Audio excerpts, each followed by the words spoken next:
we will make an effort to start on time at each of our meetings. And I will say, we have listed from 5:30 to 7:30. We know we're not going to finish our work today, so we'll be mindful of somewhere in that range. If we're coming up on something and it's about 7:30, we'll stop a little bit short. If we're finishing up something, we may have to go to 2 minutes long. But we'll make an effort to start right at 5:30. Thank you so much for joining us today. We have a number of other people who have expressed an interest in serving on this task force. Some have notified us that they're not going to be able to be here for today's meeting. Ashley is recording our meeting in the back. We know, for those of you who went through the task force process, whether it was our bond planning one previously or any of the others, you know that the work is kind of like algebra. The work builds upon itself. And so if you miss some of the work, it's really challenging to catch up midway through at times. And so we will be sharing this out with the members who are not able to attend today. And I recognize some of you have communicated you might not be able to be here for the second or the third meeting. We will continue to record the meetings and share out with you, because it's very important that we're on the same page and have the same information available. We may have some people who join in late. Thank you for working with me to consolidate. We're going to do some small group conversation and find it very valuable if we've got several voices at the table to hear and share different ideas. What are the other meetings, by the way? So our meeting schedule is Monday and Wednesday night, 5:30 to 7:30 this week and next week. And we will reevaluate as we go. We set those first four initial meetings. You may be a fast group, and you may, after 3 meetings, say, hey, we know exactly what we think we should do. Or we may get to the 4th, and you may say, we need 3 more meetings. So we don't know where that's going to land us at this time, but we do have scheduled meetings for this week, today, and Wednesday, and next week, Monday and Wednesday as well. And we've got a group email list, and so we'll make sure to send out information related to Wednesday's meeting tomorrow morning. And feel free to reach out to me, or many of you were contacted by my assistant, Mercedes Robles. So anytime you need anything, please don't hesitate to reach out to either one of us. We are grateful for your time and efforts, and we want to make sure we're responsive to the information needs that you have. So with that said, we are in our first of the Bond Planning Task Force Part 2. We appreciate you all being willing to serve. We will have some of our board members present throughout the meetings. Tonight, Dr. Shepard will also be here for the meetings. We're also making efforts to connect with many of our community groups. And so Dr. Shepard is at a community group meeting this evening, along with 2 of our trustees. But you will see many of our board members here throughout various meetings. If we come to a time where we have 4 board members, then you'll see Mr. Mercer will ask him to call the meeting to order, because technically we'll have a quorum at that point in time. But with that said, we do not have 4 at this time, so I just want to ask Mr. Mercer to briefly welcome the group as well. Absolutely. Hey there. First of all, I want to express my profound gratitude for those of you that served on the last bond planning task force that have returned this time.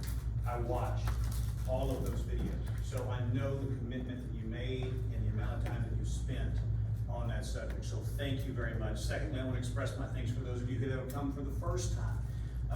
It does my heart good to see members of our community stand up and become a part of this. For a long time, I've always believed that, we've got 3 pillars of government in our community. We've got the city, we've got the county, but then we also have the school district, which is a very big part of our community. And so when I see a turnout like this, and with the thought of even more joining us over the course of these next weeks, it makes me proud to be a resident and a community member here in Victoria. So thank you very much. I said a long time ago that, and I think Dr. Shepard has said it a lot of times, many times too, that this is not something that anybody wants to thrust upon you. This is not something that anybody wants to force down your throat. I know that everyone here present at this meeting and within our community wants one thing, and that's what's best for our community. So thank you so much for being here and representing the areas of the community that you represent. I have no doubt that with all the smart smartness, the brilliance that's in this room, you guys are gonna come up with something, that I think that our community will move forward with. So thank you again very much for your presence. And I also wanna thank this guy right here, Dr. Greg Bonewald, the amount of work and time that you put in. Preparing what we're going to look at, and then the time he goes back and compiles, it is really a lot of time. So if you get a chance, give him a little pat on the back, because he darn sure deserves it. So with that being said, it is yours again, Doctor. Thank you. We have a saying as a former teacher that the teacher shouldn't be the hardest working person in the room. We've got to put in things to have our kids engaged and working in the work. And so I'm definitely not calling you kids, but students of sort here. And tonight, I want to ensure that we have a baseline of common information. And so there is going to be more activity on my part providing information tonight than there will be in meetings moving forward. There's still going to be several opportunities for small group and large group discussion tonight, but you will see me take a little more of a lead role in facilitating the meeting than I will in future meetings. There I'll be, and our team will be responsive to the information needs that you have moving forward. But to start tonight, we have some members who were a part of 40 hours of task force work and have a certain knowledge base. We have some who attended meetings and had conversations with our team or members of the task force and have some of that in background, and then we have some who had less prior experience. And so we want to make sure that we start with a foundation. And so our agenda, we're going to do a brief recap of what the May 2021 bond proposal was, the results, and just a broad overview of the feedback that we've received up to this point. We're gonna, at your small groups, do introductions and ask you to do some reflection on that May bond. We're then gonna go over a task force process overview. I'm gonna touch base briefly on school finance and on the tax rate. Kind of complicated in public schools in Texas, so I wanna try to break that down, make sure everyone has a common basis there. We're gonna talk about some updated information on bonding capacity for our facilities.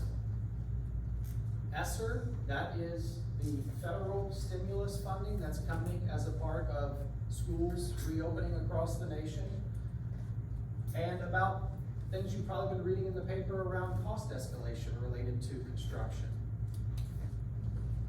I'm gonna ask you to go through an exercise to consider potential options for November for a possible bond and or voter approval tax rate election, which you'll hear me refer to as a VATRE, or sometimes a TRE for short. And then we'll see where we are at that point and wrap up this meeting and move forward toward Wednesday night. So for a brief recap, many of you are probably aware of this information. This is what our community voted on back in the May bond election. There were $58.4 million worth of district-wide, what were called priority repairs. These were basic infrastructure items that the prior bond planning task force identified, along with a comprehensive facility assessment and our maintenance team working together to identify things like roofs, HVAC systems, plumbing systems, electrical systems, sort of that basic foundational infrastructure that would have addressed about 22 of our facilities across the district. It also included building a new Stroman Middle School, building a new school at Mission Valley Elementary, and providing playgrounds for all of our elementary campuses. In totality, that bond was $156.8 million. The tax impact that would have been associated with that bond would have resulted in an INS tax increase of 7.5 cents. That would have had an impact of $6.25 per $100,000 of taxable home value. You see highlighted in yellow there, Victoria County gave us the average average appraised home value was slightly over $168,000. So it would have been a monthly impact of $10.50 to the average home value in Victoria, but $6.25 per $100,000 of valuation. So that was the tax impact associated with the May bond. The task force had also made a mid-range recommendation to the board that had that bond been successful, for the board to consider in 5 years rebuilding Shields Elementary at a time when it was estimated that a further tax rate increase would not have been required because of the paying down debt. The results of that bond were 3,139 of our community members voting for, which was 43.8%.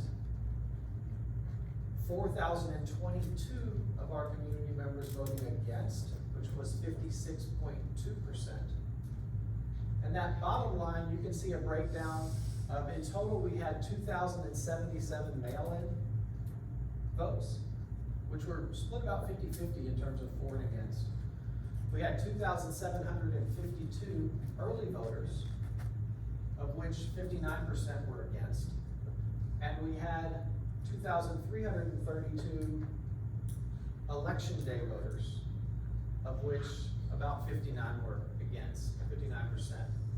In total, across our community, we had 7,161 voters who voted, which represented 14.5% of the registered voters in Victoria, in the school district's range. I did look to compare that turnout to other school districts, because it feels low. When you see a number like 14.5, if you're not involved with elections regularly, it feels low. In actuality, it's not super low compared to other areas that were holding bond elections. Somewhere in that 15% range is actually quite common in Texas for off-cycle elections. Now, after the bond, our leadership team has spent some time trying to gather feedback from our staff, from our community. Part of what we've done are go through thought exchanges where people provide us with their thoughts on the proposal.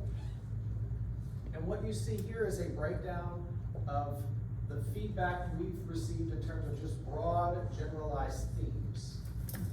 So the higher the bar is, the more frequent that type of feedback was given to us. So on the far left, the most represented feedback was around a concern that funds be used to address teacher pay. The second most common were concerns around budget and how funds are managed in the district.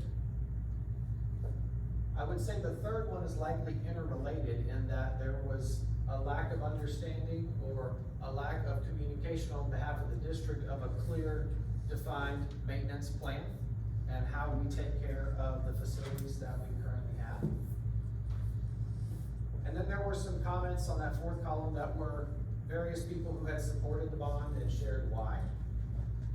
And then on the far right, some just generalized non-supportive comments of the bond in general. So those are some just really 30,000-foot view themes of feedback that we have received from various sections of our community. But I'm going to ask you to, in this next part of our meeting, take a few minutes to introduce yourself at your table and share who you are, how long you've been in the community, your profession or your role in the community, whether you have children or grandchildren in the district, how you might be connected to the district, whether you were a member of the last bond planning task force, if you'll share that with the group. And then I'm just gonna ask you to share your reflections from your perspective. Each of you has a different circle of influence and receives feedback from different people across our community. So I'm gonna ask you to just share with your small group your reflections. Some of them may mimic some of the feedback that we received, but you may have other feedback. And I've got representatives from the district at each of the tables. Ashley, will you sit here? We've got Randy Meyer, our Chief Financial Officer, in the back. And we've got Dr. Lawrence here with this group. And Johnny, how's your handwriting? Messy. Yeah, Johnny had wrist surgery a while back. Mercedes, would you mind sitting in with this group? And I'm just asking them to take some notes of the general reflections, not a specific person said a specific thing, but just generalized thoughts around reflections on that May bond. So I'm gonna ask you to take a few minutes to do that among your group.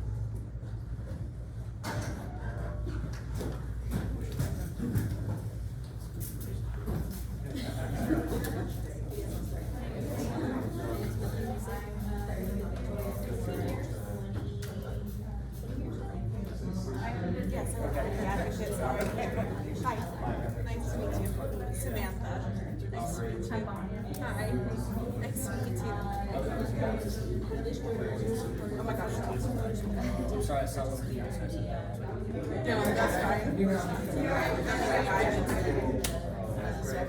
Yeah, just kind of watching the process again.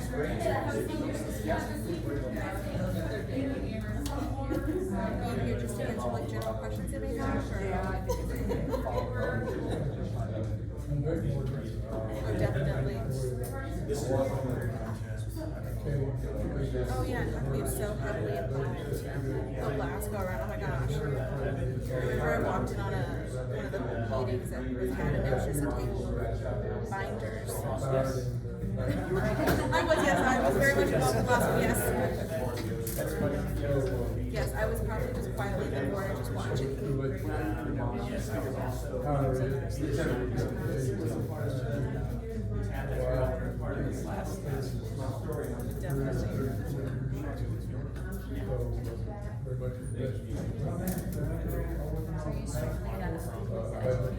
Yeah, that's all I do is education. So K-12 and higher ed for the 7 counties in the Crossroads.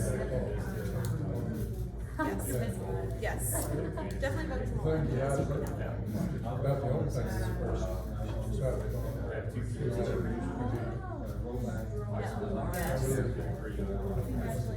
Thank you. Just sorry, I'm the star investigator reporter of the state for our yes. It's not that big of a deal. You're really crying it down. That's it.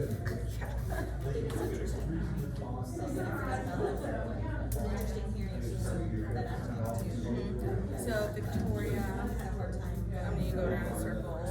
Jackson, Hewitt, Beria, Calhoun, all of the ones, just Victoria, the surrounding ones.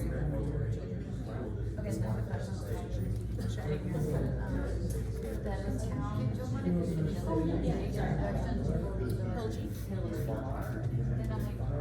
That's like technically in our coverage area, but I don't cover the area much. I stopped at the gray side. Yeah. I think people say it differently depending on who ask.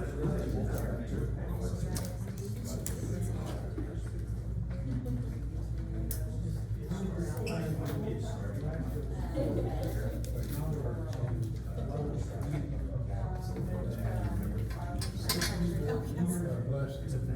It was a big, a memorable amount of binders. Was it assessment? Yeah. A lot of detail there on the back. It was way more daunting printed out than what it was like scrolling through it online. So.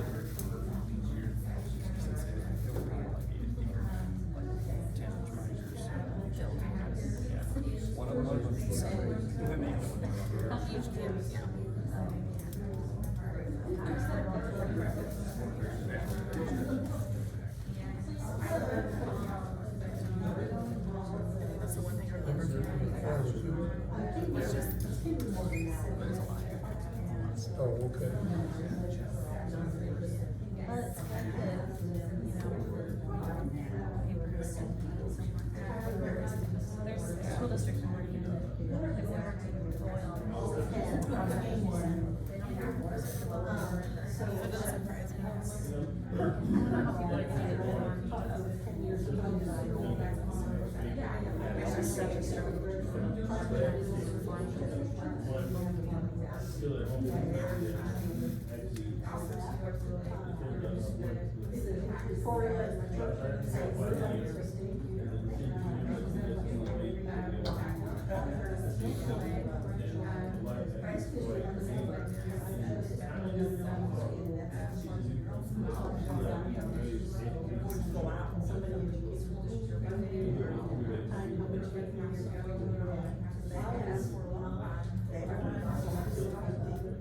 What day, how many? So I appreciate those two. And I guess, I was not an active participant, but I was there for the 40+ hours. Yes. Yeah.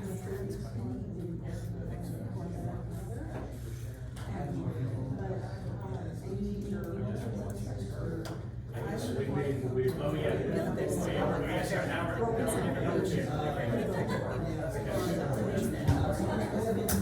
yeah. Like there was just a lot of Protestant that were answered, but they weren't looking at reading more about it. They just really what was made decisions that way. I think we're just been talking about 50 years of neighbors and stuff.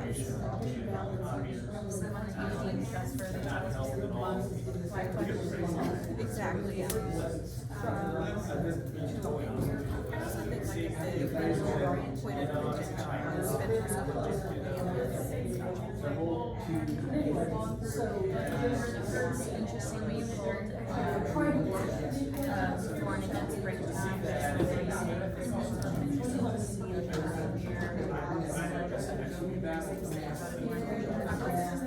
Well, I can imagine exactly how many people They were What really sparked these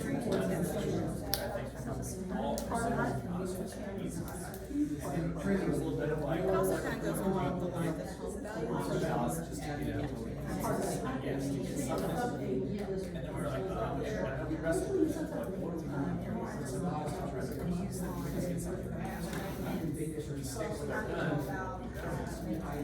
And I think in the end, we did fall apart. I do think this time around will be a bit more complicated with extra funds coming for tax collection and stuff. I don't know, I think it'll get more complicated for people to understand. But I think it could help.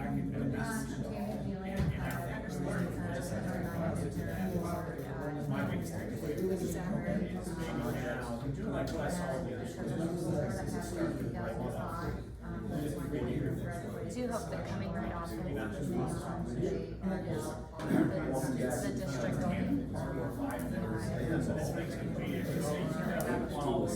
I know, good education. Let's look at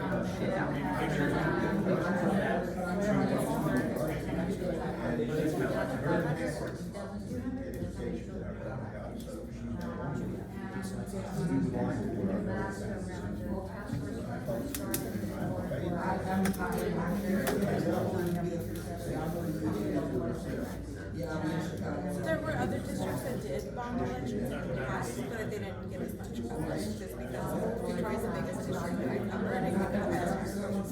So I've kind of put all of my eggs in one basket with coverage because there's one of Plus most of the other counties have like smaller papers covering them. So there was coverage there, but election night coverage we did take. As far as the bond not passing, it was a bridge too long. It was too much money. It was too much. We weren't. There's a lot of feedback I But got. we were voting for $257 million debt. When you add that to what we had before, that's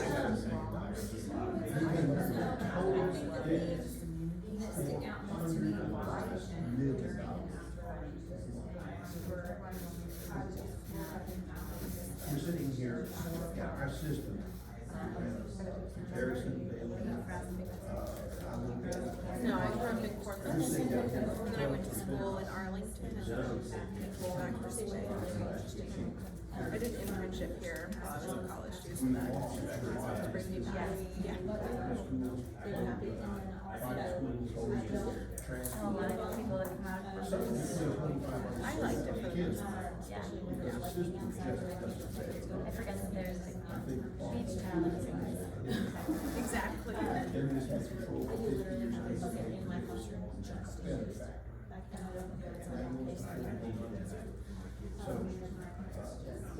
Replacing Mission Valley, yes, you could replace that.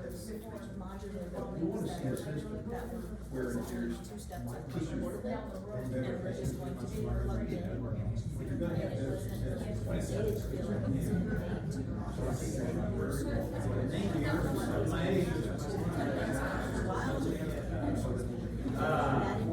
We're on construction with family business just outside the community.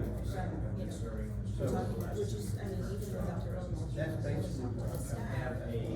The first time when they're still, it felt like they were a piece of the same. The yours is sort of has like a semi-local year, next year. Have you not, was not a member of.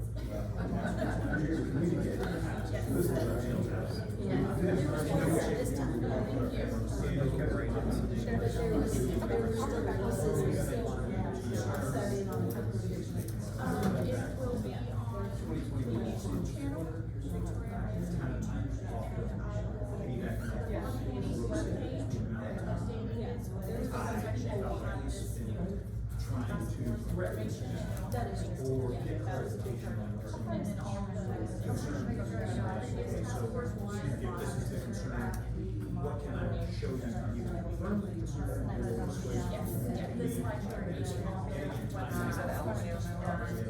Now it's been, price status and. Yes.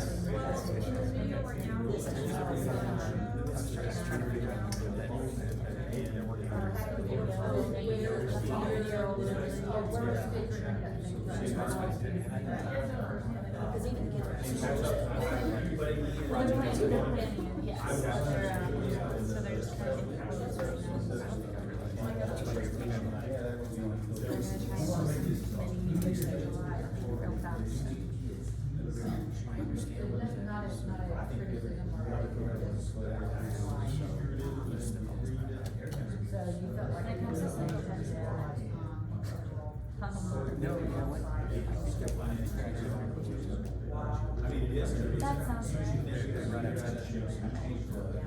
First grade, that's. When I was. It was never community, more Texas.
I always wondered what it would be like to live in one of those cities. So my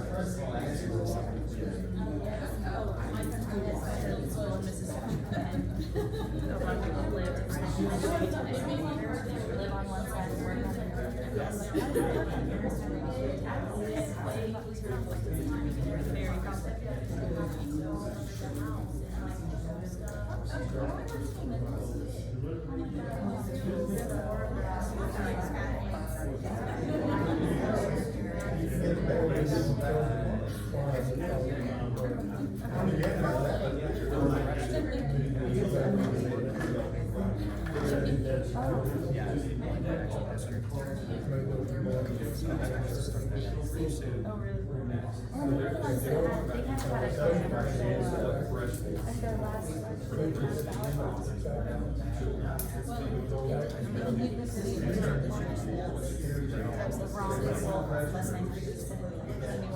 I don't remember what it was, but I remember something happened where it flipped the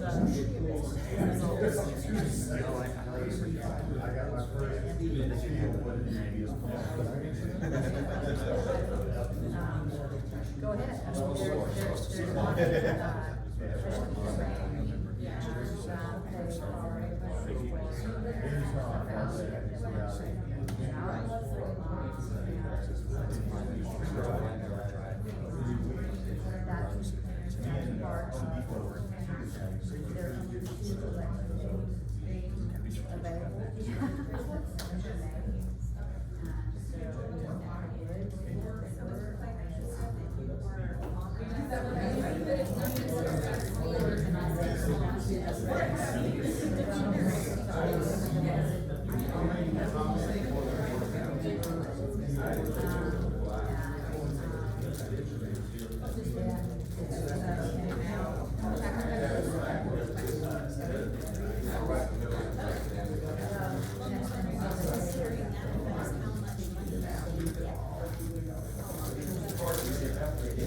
I'm gonna ask that the groups wrap up in the next 2 minutes, please. And so, that is a very big and difficult communication. you're funded based on the number of students. We'll leave those up to The issue is how they have to say, and you're showing very little. You have kids who's supposed to study ahead, that's not how it's done. And so, it's already 30.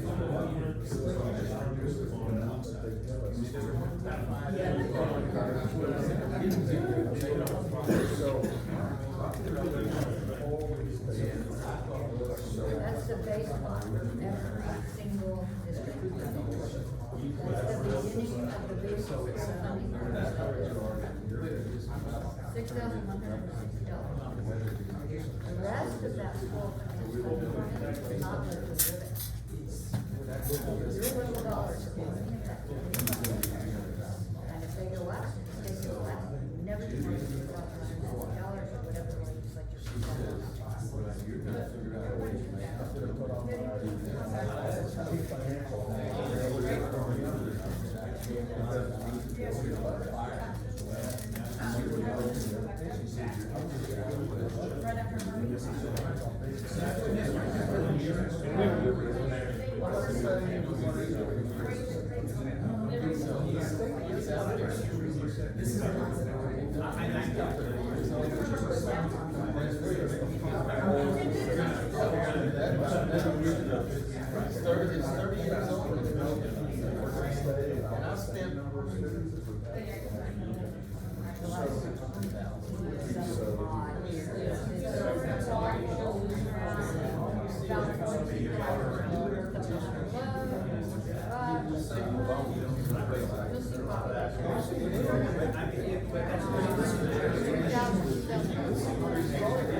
It's just a little teaching technique that I learned.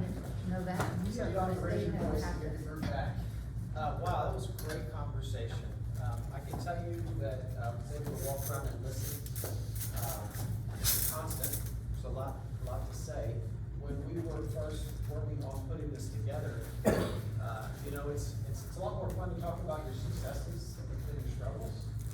But it's necessary as an old football player. It was never fun to go in and watch the film the next day because you needed to learn when you lost.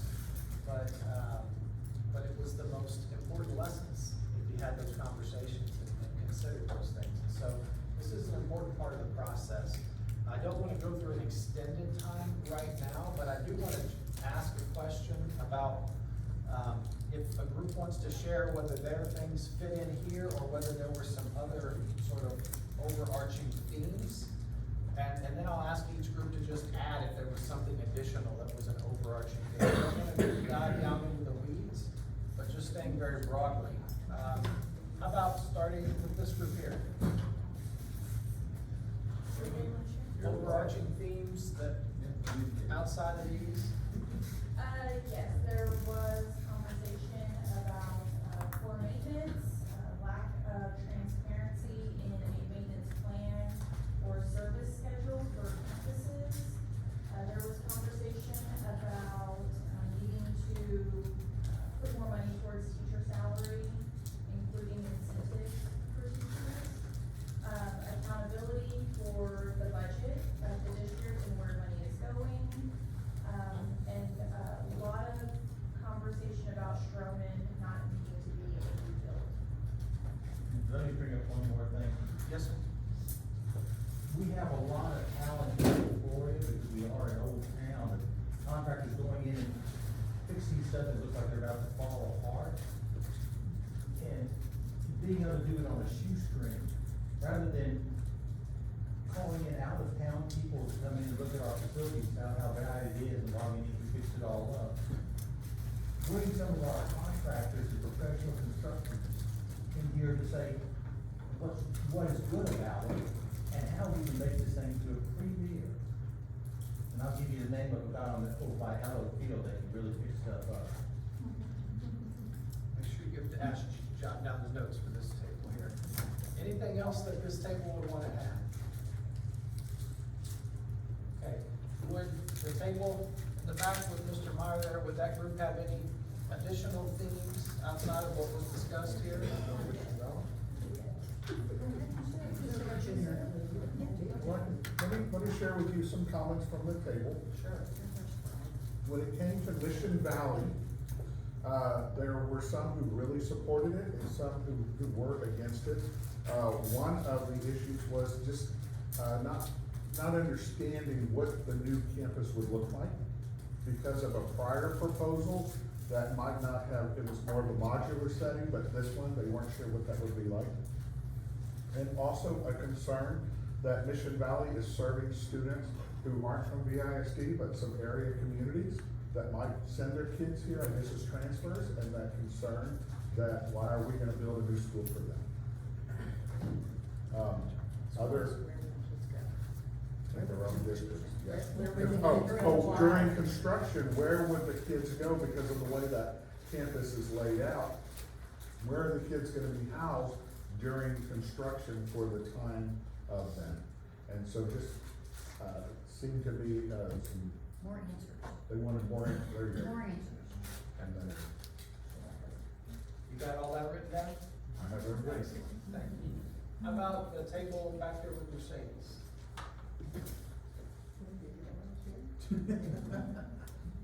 Anything beyond what has already been shared or You was? said about the education of what actually is included, what's actually happening with the bond, how people were still not knowing more details about, well, we can't do that because of this, but it actually, it's in there, or things of that nature. So the education about the details, I think that goes along with Mission Valley, kind of the details as far as things go. And the amount of misinformation that's out there. I think it's important. Got all that, Mercedes? Yes, sir. Anything else from this table before we jump forward? All right, how about Dr. Lawrence's table? Okay, I was gonna reflect on something I heard about misinformation. And I heard someone say a long time ago that when people lack factual information, they'll take whatever they can get. And so, that's what I think prevails.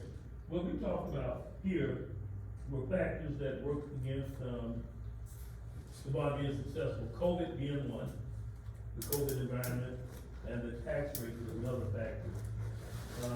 Another thing we felt was really important is what will the community support?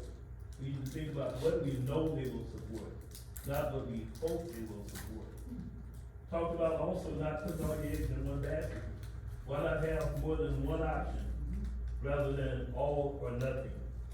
Have 3 options, and that way we'll come away with something that will work to move things forward. And in 2017, the community didn't like the athletics aspect of the bond package. In 2021, Strowman rebuild was an option that was not really preferred by the community. That's, did I capture our takeaways? No. Yeah. I know we talked about it now. We'll get into more. One thing that I'm gonna ask you to help me remember to lean on you as we go through this process, particularly toward the latter part of it potentially, is I wanna hit on something around the getting the information out that I heard in several spots. It's a suffering point, it's a pain point for us as a school district. I hear it in other school districts and I think in other organizations of the challenge of we feel like we're doing everything we know how to do and we're still not reaching. We're not getting that reach. And so that's something that when we have all these brilliant minds together, if we come to consensus on some plan, that next phase is gonna be asking you for guidance on where you think we can enhance what we were doing before to meet that broader audience. Part of what we've tried to do in terms of just the formulation of this is saying, we're open to anyone who wants to be a part of this process. So each of you know that either you reached out because you responded to the bond email, or someone encouraged you, or you participated participated in a prior task force, but this group is open to anyone. We have several more here tonight that we believe will be joining us, but we are not turning anyone away. You have to be willing to work. Those of you who have served on task forces know, I mean, you have to have a heart for service. It takes time to make important decisions, but this is open to anyone. So as we walk away tonight, if there's someone that's not in the room that you believe needs to be in the room because their perspective needs to be shared and their sphere of influence is important to the success of the district and the community, please share that information with us. We will personally reach out to them and invite them. We want this to be an inclusive process, open to all. Process overview, speaking of process. So here's where we are. We're in the first block over there on the far left, and the task force meets to develop a plan. That's what we will do over the next 4 meetings, or 14, or 2, whatever it takes.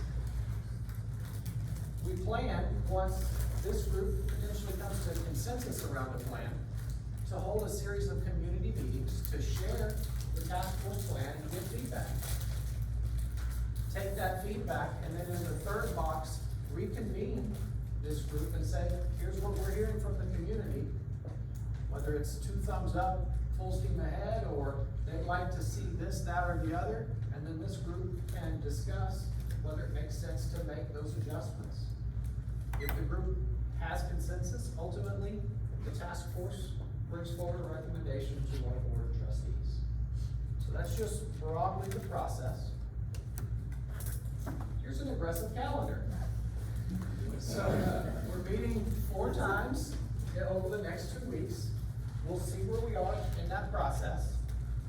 The second circle says July to be determined, TBD. That's the community-wide feedback meetings. So we don't want to schedule those and put a time frame on this group that forces the work to happen before it's ready. But we will schedule those as soon as we know that this group has come to consensus and there's a plan to actually share. Then the next July TBD would be following those meetings to come back together with this group to share that feedback. July 27th, it's a goal. We're planning a board budget workshop that week.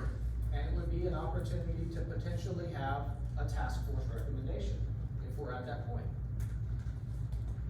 August 5th is another, right now, planned, likely board budget workshop.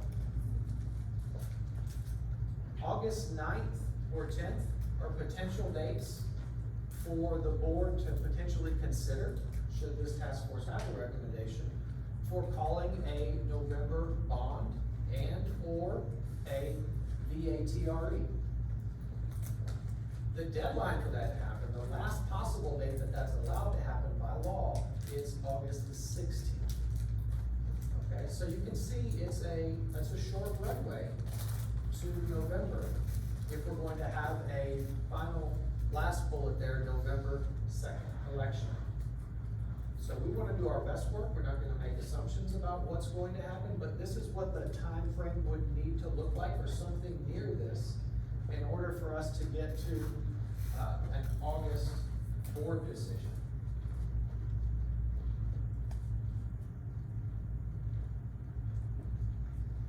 Get ready to be excited. Gonna talk school finance and tax rates for just a minute. I'm gonna encourage you in this section to stop me if there's something I say that doesn't make sense, or Randy to correct me if there's something I say that's just flat wrong, okay? Randy's our new CFO, those of you who haven't got to meet him, he's a brilliant man, so we're very fortunate. There are 2 buckets in Texas public schools for funding the schools. There's 2 tax rates. The one you see on the left in blue is the maintenance and operations, M&O. And that funds the day-to-day maintenance and operations of the district. So everything from all of the salaries, paying everybody, which is about 80% of pretty much every public school district's budget, to the remaining 20% that buys supplies and offers programs and turns the lights on and everything else that happens in operating a school district. Ours about 13,500 students. The other side of the tax rate is called the interest and sinking, or INS part of the tax rate. That part is only utilized to pay debt. The These funds are debt repayments for construction and capital improvements, repairs, renovations, new construction. Sometimes you'll see school buses thrown in there because the law allows you to buy school buses from that side of the tax rate. Sometimes you'll see some types of technology infrastructure on that side as well. Those two aspects were not really a part of our May bond proposal, but they are allowable aspects, as well as purchasing land. If you're growing in a community and you need to build a new school because you need to add a school, you can also purchase land for the interest in seeking. But that just broadly, left-hand side, everything that happens day to day, including paying people. Right side, paying down debt from capital improvements. So when we focus on the left-hand side, the M&O part of the tax rate, there's a local portion. That's what we as taxpayers, I'm a homeowner, many of you are homeowners, we pay property taxes. That pays a portion of, approximately half, right now, of the local, of our school is funded by local taxes. Homeowners, businesses, property taxes. Your property values are multiplied by whatever the approved M&O tax rate is to determine what that cost is in a given year. The state portion is determined by our total number of students and a specialized allotment. In actuality, every student is not worth the same amount of money. A student with special needs, a student who has bilingual services, a student with speech therapy, those students are funded at a higher level than what would be called a general ed student that was not a part of any special population or program. I'm just gonna, throw one more question there. That money that you're talking about, does that come from the local taxpayer or the state? I think I'll be able to explain it in the next part of my slide. Okay. Because the answer's gonna be kinda like both. But Randy's in charge of correcting me if I'm wrong. Tell me what you want me to jump in, you're doing just fine. Let me finish, and then you tell me where I missed the mark. On the other side, we have the INS taxes. Those are completely locally paid, okay? So paying down debt, local. You have your property values times whatever your INS tax rate is in order to generate enough to pay the debt that's existing in your school district. When property values rise, the school district does benefit. When property values rise, you're able to pay your debt more quickly, okay?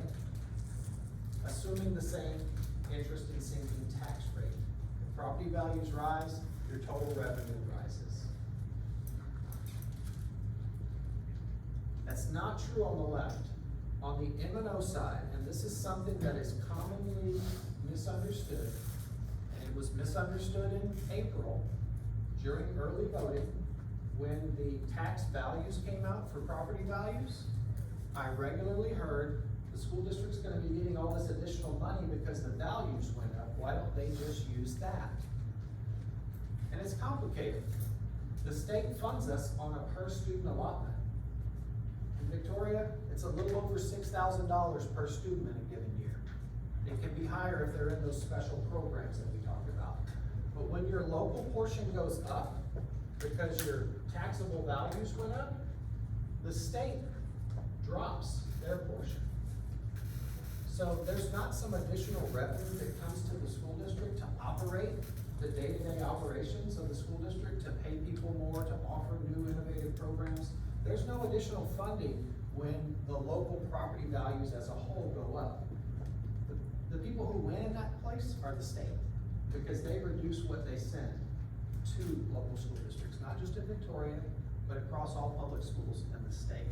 That's something that I think is commonly misunderstood. So within all of those monies, we fund special programs. But Randy, is there anything you would add to that, or The continue from key, your the experience? key point in this is, we don't get new money for the schools just because property values increase. The state simply cuts back. We get a certain dollar amount for our package deal of students. These are our students, these are the values, that's your bucket. If you want your bucket to increase, add more students.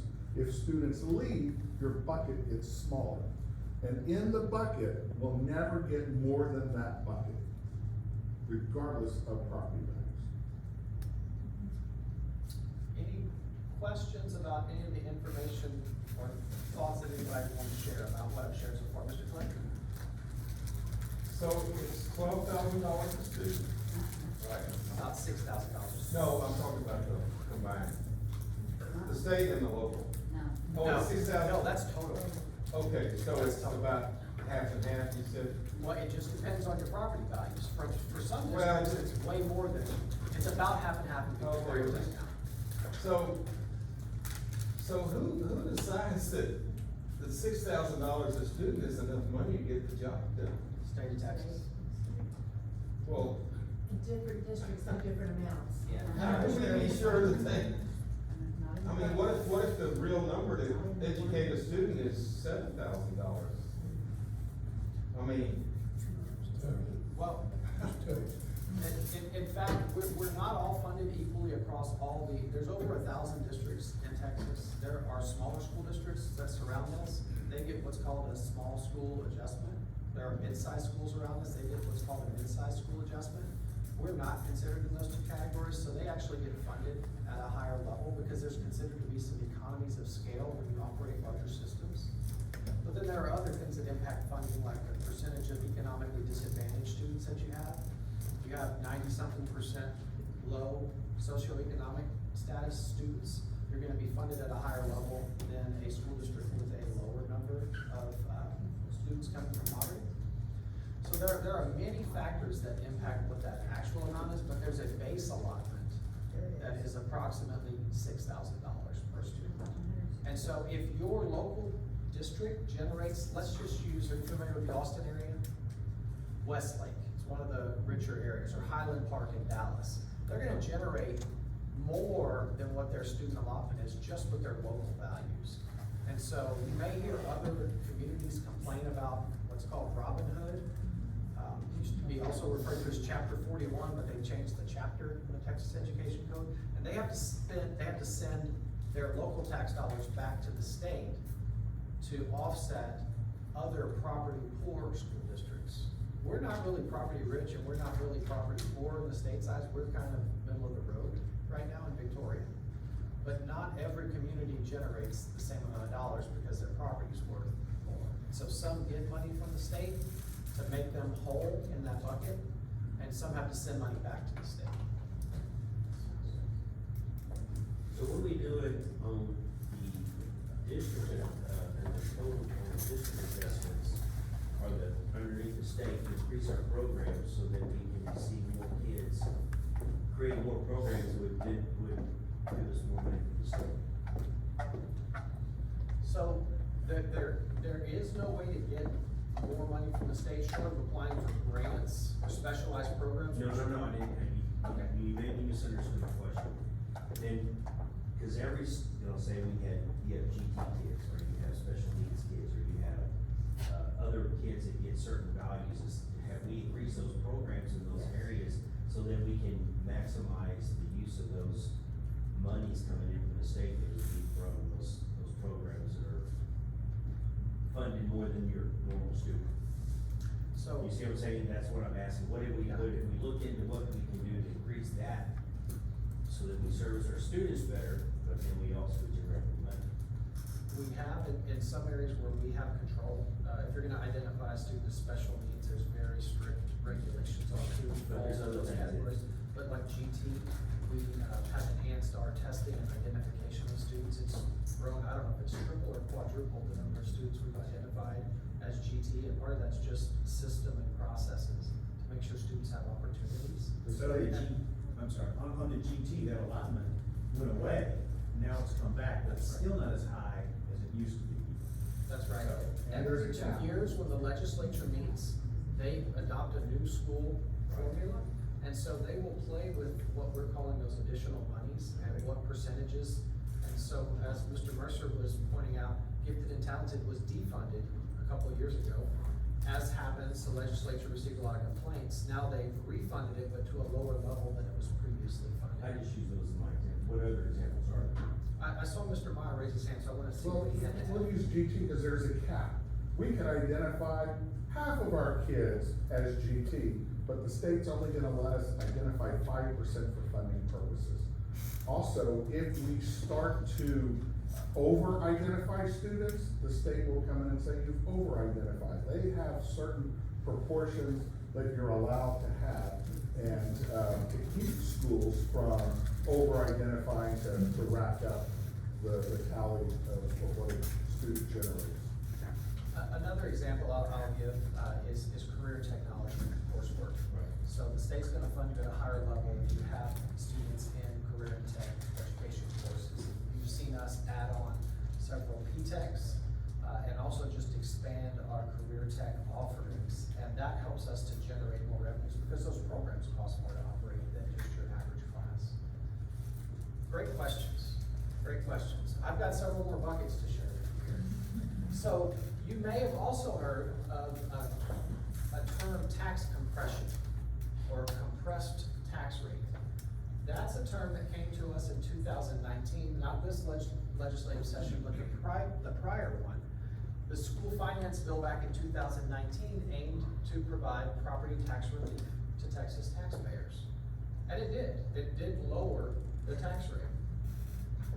And school districts' tax rates, specifically that M&O bucket, are compressed annually in proportion to the growth of the tax base. So we actually get those numbers from the state. The state now tells us, the school board doesn't decide, the administration doesn't decide. The state tells us by looking at our property value and its growth locally and also its comparison to the state. And they say, your new maintenance and operations rate is going to be this. They compress it based on growth.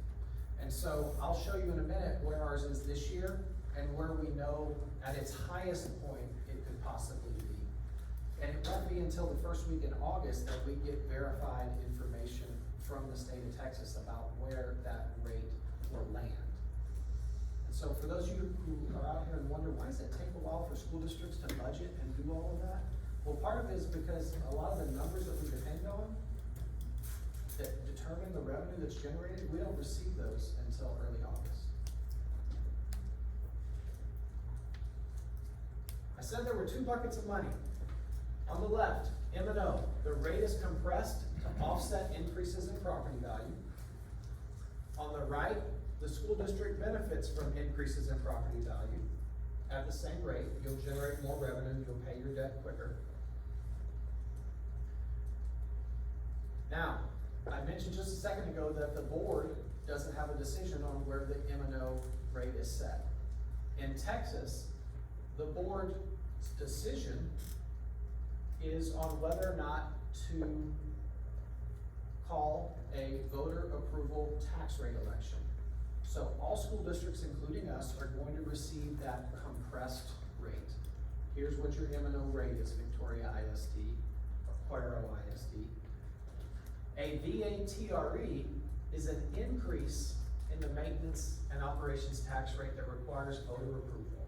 So the state gives you the compressed rate. If a local community says, you know, that's the money that's used to pay our teachers, that's the money that's used to program and add programs, we wanna see those things impacted. The only way for that to happen above and beyond the compressed rate is for a school district to go to the community and ask whether or not they want to support an increase to that maintenance and operations tax rate.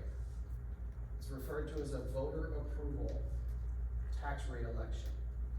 And it can be for a certain amount of additional pennies on top of whatever that compressed rate is. Those funds are used for pay of teachers and staff, programs, and all those day-to-day operations. Everything that a school district pays for, with the exception of what the INS tax rate pays for on the right-hand side, construction, repairs. So. Yes.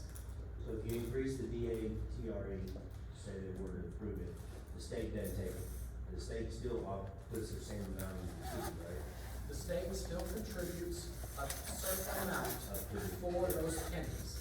and we'll talk in more detail a little later about, there's certain cut points. If you add X number of pennies, they're not gonna pay you at the same rate the more you add. Okay. You get certain ones called golden pennies that are worth more. On the right-hand side, a separate type of school district tax rate election is the bond election. That's what we just went through in May. That is a bond that allows voters to approve the issuance of bonds to pay for construction projects, repairs, renovations, new builds. So you really, in the school district, are gonna have two types of elections that involve tax rates. But VATRE for the maintenance and operations, daily operations, and bond elections, construction. In our process, we're gonna have a conversation about both. We may do neither, we may do both, but we're gonna talk about them and consider some things. So, our estimated 2021, 2022 M&O tax rate right now is, you see it highlighted in yellow, it's slightly lower than the current rate. This is what we currently have been communicated as our estimated compressed rate. We won't know for certain, it won't go higher than that. That's the maximum it could possibly be without a voter-approved election. It may go lower, depending on how our property values fall out ultimately in comparison to the state property value growth. That's what we'll find out no later than August 5th.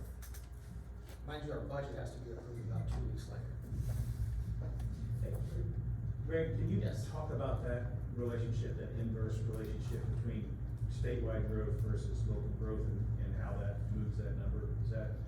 So there's an identity, we've only done this now 2 years, so I'm not gonna pretend to be an expert at it, but the state puts out sort of cut points. If you have grown more than 2.5% in your values in comparison to the average state values, then they're gonna push your compressed rate even lower. So if Victoria ISD is experiencing property value growth significantly faster than the state, then they're gonna take that compressed value and lower your local property taxes even further. Which means locally, they're taking into account that your home values, your property values are going up. And so they're gonna compress your rate lower because their goal was to relieve the local property tax, which would then mean that the state is gonna contribute whatever's remaining, if necessary, to get you to that basic allotment for all students. But we've only gone through it once before. 2.5% sticks in my mind as sort of the cut point. That's the cut point. So 2 years ago, the community was paying 98 cents on the M&O. Then, because property values were increasing, the state cut the M&O rate down to 9.664. And they're already anticipating that values across the state are increasing. So they've already come out and said, we can tell you, it's not gonna be more than 0.9634. So we're already gonna go down a little bit so that 98 cents isn't applied to all of these high increased property values. The 96 was actually 5 cents lower because we got the copper pennies and the gold. The original number was 91 cents, as I recall. And then the school board approved 4 cents, and then unanimously got the 5th cent, which got it to the 96. Otherwise, we'd be at 91 cents. That is right. So the compressed rate is 91 cents, and I'm not gonna say those last numbers, 3.4 or 6.4. When the state rewrote the funding formula years ago, or last legislative session, part of what they said was school districts that already have some, what are called golden pennies, there are 8. If you have some of those, as a board, you can vote to maintain those golden pennies. Otherwise, what in essence would happen is school districts would be receiving less funding in the coming year under the new law. They would punish you for not maintaining those golden pennies. And in fact, last year, it was a one-time deal based on their legislation that a board had to vote unanimously to add a 5th golden penny. And if you didn't add that penny, they were gonna punish you there too, and you were gonna see a decline in your revenues, which meant a decline in your day-to-day operations funding. So we currently have 5 golden pennies. I think that's probably, if you did average the base standard, but there are a number of districts across the state that have previously throughout the years approved VATREs and raised their rate in order to increase their operating budget to pay staff, add programs, things of that nature. But yes, Dale, you're absolutely right. If you were part of the task force, you saw this 1,000 times. When we talk about compression, the BISD tax rate is here over the last 21 years. Back in 2000, it was $1.47.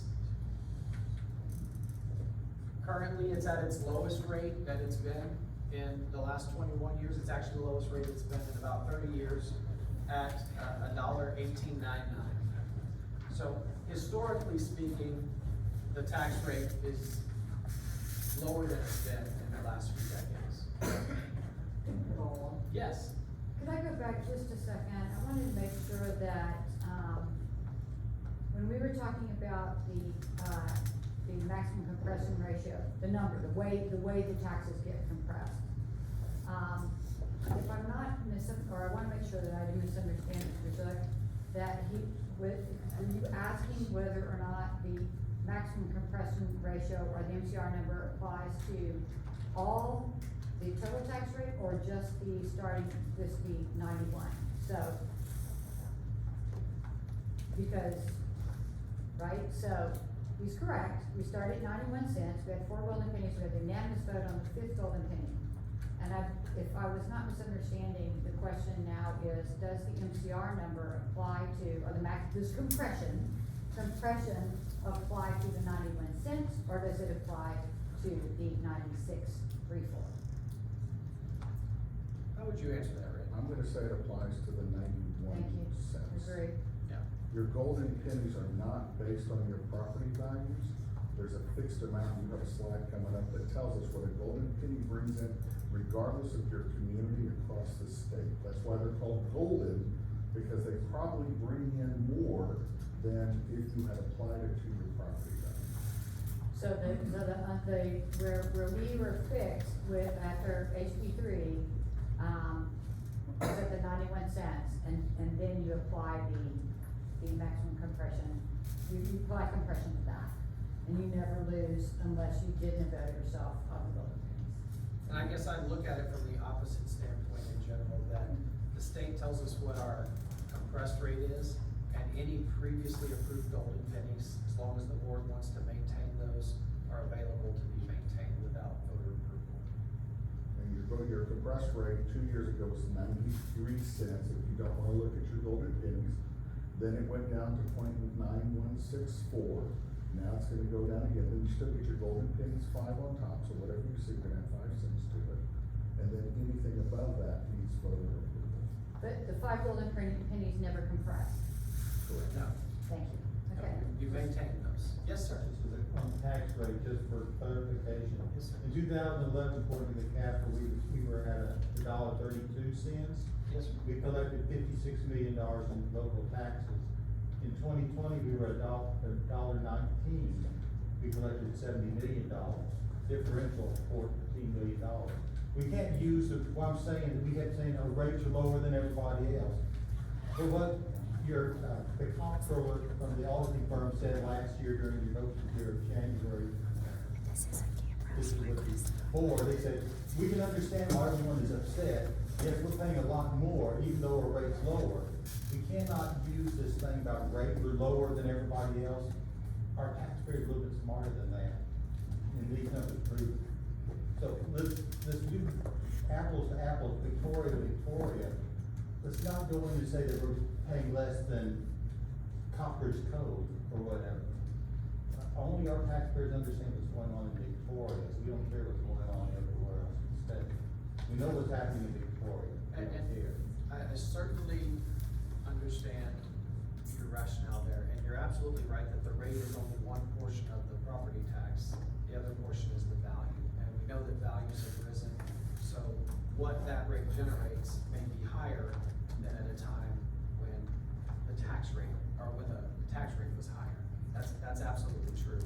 There is an element in terms of comparison to other districts that I think is very appropriate in terms of when we talk about 80% of all school districts' budgets going to pay for staff and trying to be a competitive employer.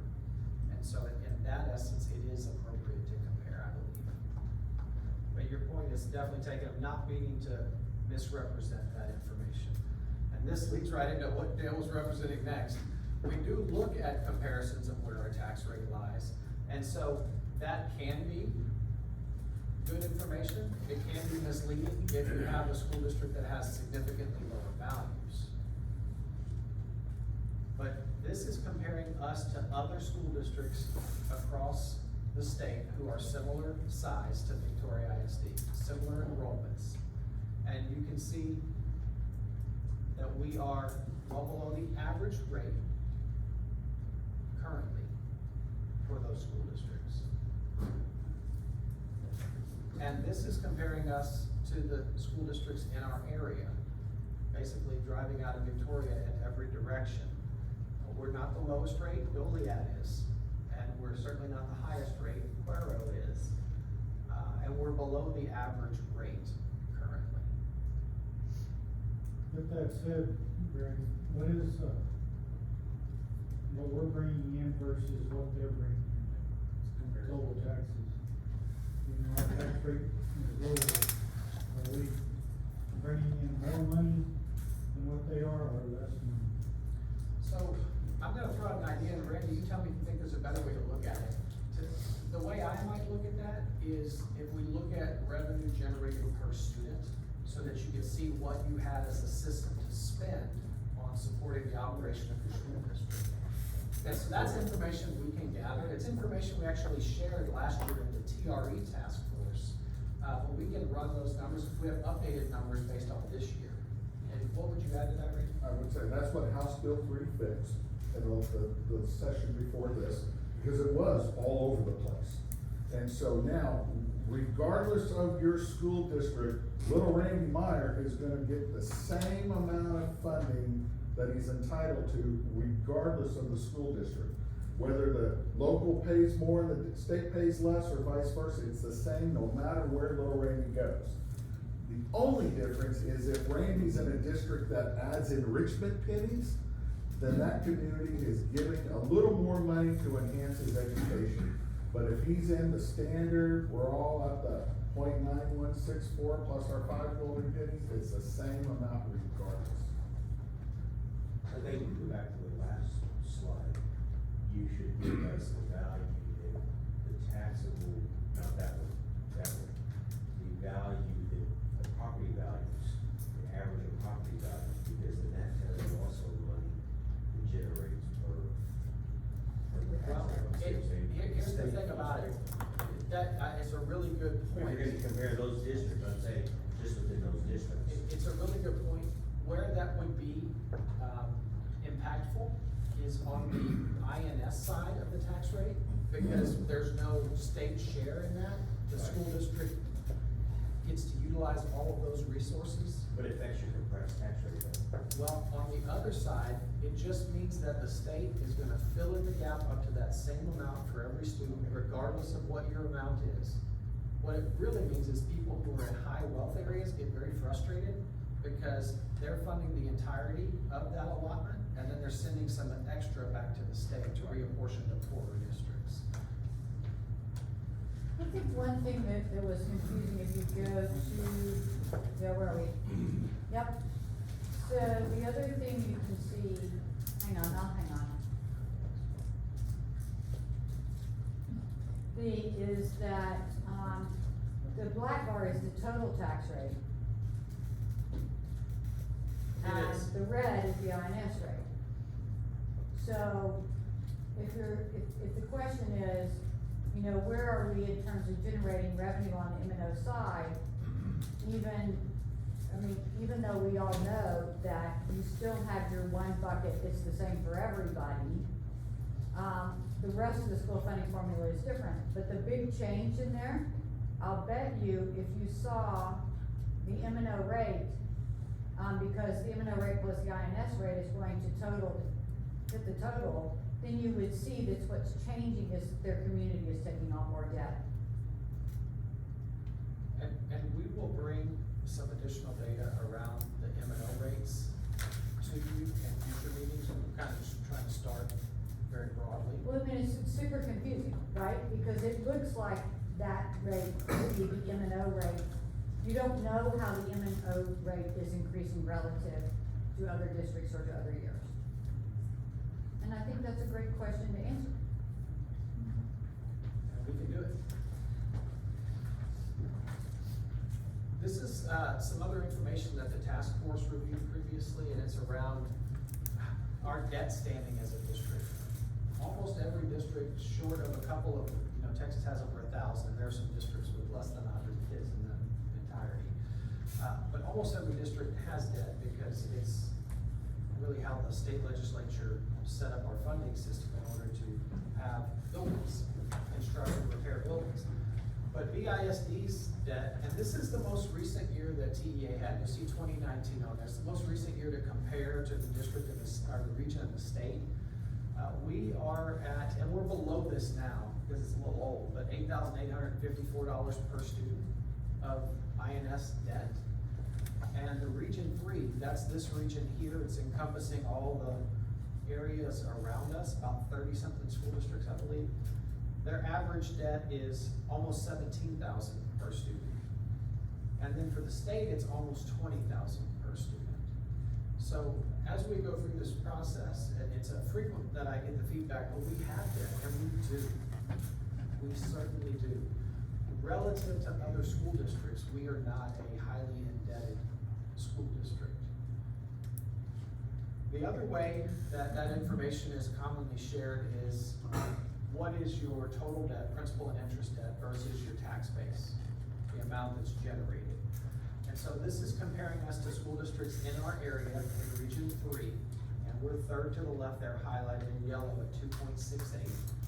We're a little less than half, around half of the average debt rate for these Region 3 schools. And when you compare us to similar size school districts, the average is about 8%, and you can see we remain at 2.68% there, fourth from the left. So compared to our region and compared to school districts similar in size, it would be inappropriate to classify us as debt heavy compared to those districts. Another thing that's changing as we speak, I believe, part of the conversation that our task force had previously was around interest rates and the impact of interest rates on the work that you can do, and the amount that goes to actually doing work and paying principal versus paying interest. And at the time that we were running this, we were near historic lows, but definitely I had a conversation with the financial advisor that the district works with this afternoon. And we're starting to see upticks, and we're starting to see conversations that indicate that it's gonna continue potentially to rise. So that's something that anybody that's considering taking on debt should be mindful of our interest rates and timing. And I know that's something that our board and our task force had a number of conversations around in deciding to call the May bond previously. Speaking of that, bonding capacity, ESSER, which is the federal stimulus funding, and cost escalation. So construction costs are at new highs. I don't think I'm telling you anything. These are just some of the articles that have come out recently about construction costs. I don't have a crystal ball. I didn't know they were gonna do this, and I don't know if they're gonna stay there or where they're gonna go. But we recognize that the work that we were just recently talking about doing as a part of the May bond is going to cost more for us or any other district to do now than it did prior to this environment, unless we see a significant correction in the other direction. When we talk about building a project budget, because part of what this group will be tasked to do is talk about, is there another way to approach the facility needs of the district?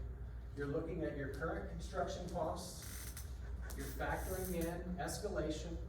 Let's say we have a November bond election.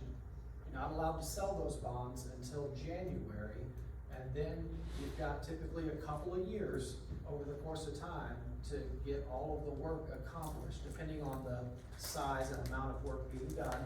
So you've gotta factor in some cost escalation. Within those project budgets, you consider the actual construction costs. You consider soft costs associated with any type of work, building permits, design fees, all of those types of things, depending on the nature of the work. When we were talking about building new campuses, there was furniture, fixtures, and equipment that were embedded. That may not be a part of what we would do moving forward, but if it was building a new building, you'd be considering furniture and things of that nature. In some cases, you're looking at technology. In our prior bond, the only technology that was embedded in the bond were things like updating your fire systems, your alarm systems, things like that, to get them all on the same system. In some cases, you're purchasing land. That was not a part of our prior, even though it's in the language. If you read the ballot language, it talked about potentially purchase of land. There was no purchase of land as a part of that bond proposal previously. But that's something to consider if you have to. And then there's going to be some amount of contingency built into bond budgets, because you're going to run into unexpected, particularly around some of the type of work that was embedded in our last bond scope in terms of replacing 60-year-old plumbing and things of that nature. And among that, you get a total budget for your project. Just gonna reiterate it again one more time. Due to cost escalation and resource shortages, the same projects will cost more now than when proposed in May. We should expect that. The other thing that I'm really talking to our prior task force members, and those who paid close attention to the numbers last time.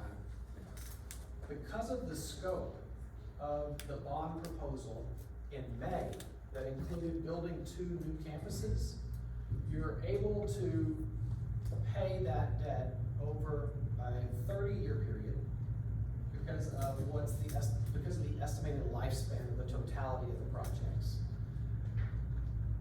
In the event that a proposal comes forward that is repair in nature, then a 29, 30-year amortization schedule, paying it off over that 30 years or so, is not allowable, because you have to consider the lifespan of the work that's gonna be done. If there's no new facilities built in, you can't pay it off over that period of time. What that means is what we previously knew in terms of capacity, of what we could afford without a tax rate increase, is different when you consider paying it off over a shorter period of time. For those on the task force back last year, it was around 100 million, 99.5. I pulled this off of one of our old slides right here. That was at the same rate. It was about $99.5 million in capacity. The November 2021 projections, if paying off in a 15-year or a 20-year, are here. The first projection that you see on the top there is at our current INS tax rate. If paying it off over 15 years, it's just shy of $60 million of capacity at the current rate. If paying it off over 20 years, it's about $79 million.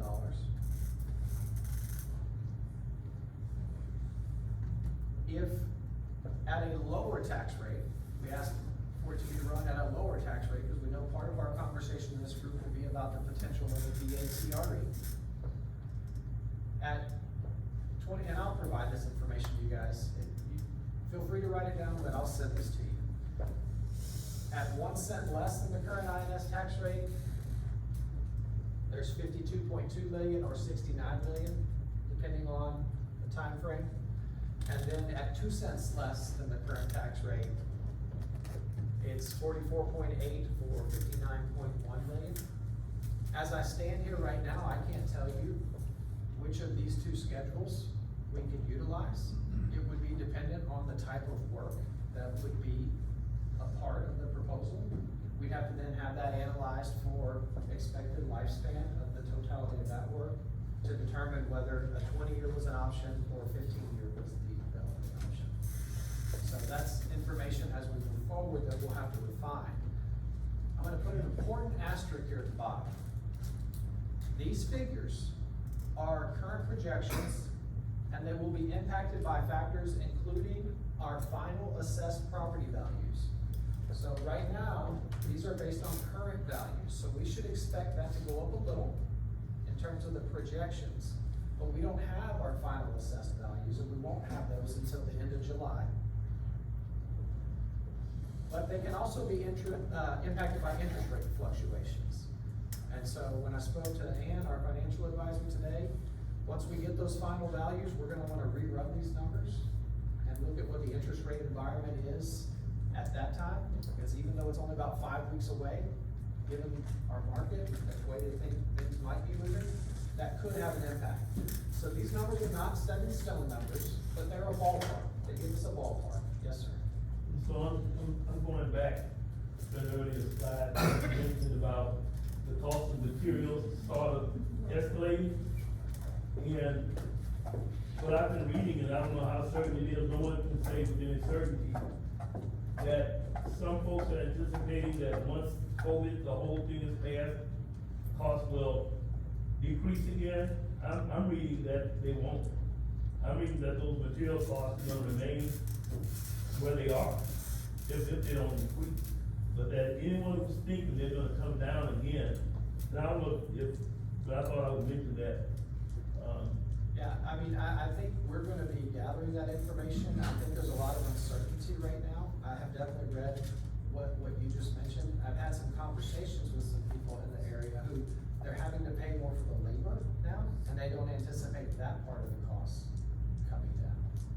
So there's not only a concern on the cost of resources, materials, but it's also on the labor costs. As you've heard, I mean, you turn on the TV, you hear about people having a hard time finding people to work and finding labor, and they're having to pay more. And so that's impacting it as well. But there's some uncertainties there, but this is a generalized conservative ballpark of where we could expect to land, somewhere there at those potential rates, at those particular 15 and 20-year payoff schedules. Once in a lifetime, federal funding, different than anything anybody in here in the past 30 years of education experience has had at least. The Elementary and Secondary School Emergency Relief, which is ESSER 1, 2, and 3 Fund, is a relief grant administered by the U.S. Department of Education to school systems in an effort to respond to the coronavirus pandemic and address student learning loss as a result. This money is one-time, and districts are advised to prioritize one-time purchases that won't basically create a funding cliff in terms of how they spend the money. We couldn't take all the money and say, we're just gonna raise everybody's salary, because that money is one-time money. Please, community members, help me to share this word, because the world thinks we've gotten all this money, and that we're sitting on all this money. ESSER 1, you would have maybe heard that we got several $1 million in Victoria ISD from ESSER 1. We did. And the state took that same amount of money that they had said they were gonna send us, that we had planned on being funded, and they took that part back and said, we're gonna give you the ESSER money instead. So VISD to this point has received no additional funding due to ESSER. We've had funding supplanted. Here's $3 million, we're gonna keep $3 million back, that kind of thing. ESSER 2, you may have recently heard about ESSER 2, even though it's numbered 2, the information was released 3rd. So ESSER 2, if you look at what the paper says, it'll say, not your paper, Samantha, just the papers that we get from the state. It'll say that we're allotted about $12 million in ESSER 2. But there's an asterisk to that that says that that amount is going to be reduced by the amount that the district was held harmless in our funding this current school year due to enrollment loss with the pandemic. And so we expect that to be, we're not sure yet, because the state won't tell us how they're gonna do that until September.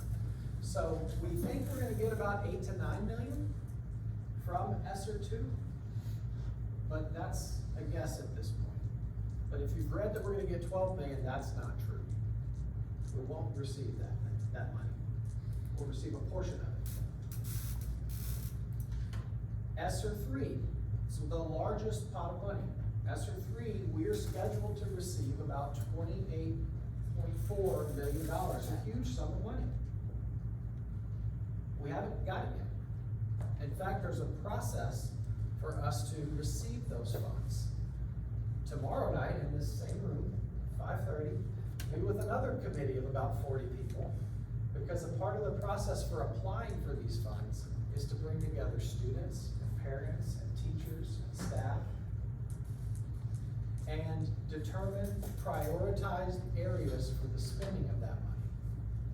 So there are definite clear requirements on some things what you can and can't do, but you have to have community feedback. You may have filled out a survey. We sent out a survey broadly about, these are allowable areas. Which ones do you consider to be high need, medium need, or low need? They include learning loss for students. They include air quality. So there's a potential, and that's why we include it here, there's a potential for some of the ESSER funds to be leveraged to address some of our identified facility needs. And so I'll be bringing back to you information from the other committee, which, if you're bored tomorrow at 5:30, you're welcome to join that one too, where we'll be talking about those allowable areas and prioritization. Ultimately, that info will be coming to the board as well. One requirement is that at least 20% of that funding has to be spent on student learning loss. You can spend more, but you can't spend less. And it requires the community stakeholder committee. Has the state actually determined that they're gonna take that money? There was talk about the state rejecting that. To my knowledge, the state is taking that money. There's not, I know there were some early conversations, probably because of some of our history of not taking other money, but we have accepted that money to my knowledge. So the vision that the third could not be taken to supplement, as they did before. There was the federal government came back and said, what you do with ESSER 1, you're not gonna be allowed to do with ESSER 2 and 3. You're actually gonna have to send that money, with the exception of the whole harmless that they're gonna do with ESSER 2. Yeah. And the state gets to hold on to a percentage of that money as well. The VATRE is the other aspect of this. So we've got potential bond projects and bond election possibly. We've got ESSER funds that can be used to some degree to address some facilities. And then we have the question of whether or not we want to consider a VATRE voter approval tax rate election. We currently, as we discussed earlier, have 5 golden pennies. In total, a school district is allowed 8. Some have taken all 8 across the state, which means that they generate more operation revenue, more money to pay staff and operate programs on a yearly basis for every one of those pennies that they add. There are actually additional pennies on top of that a community can approve. They're referred to as copper pennies because they're not as valuable. They do not generate as much funding as the golden pennies. We have 3 golden pennies remaining that we currently are not utilizing. 1 golden penny is equal to $98.56 per weighted average daily attendance. So if you think about every child that comes to school, the average daily attendance, not just their basic allotment, but depending upon the other specialized programs that they're identified and how they're funded, you receive $98.56 per, it's often called WADA in school districts. It's an acronym, WADA, but it's weighted average daily attendance. Probably an easier way for us to think about it is that it equates to approximately $1.65 million per penny. So if, let's say for example, the community approved 2 additional golden pennies. We already have the 5. They approved 2. You receive approximately 1.65 million times two, about $3.3 million. Now, that's an estimated number again. It changes from year to year depending on your budget, but it's gonna be somewhere in that realm.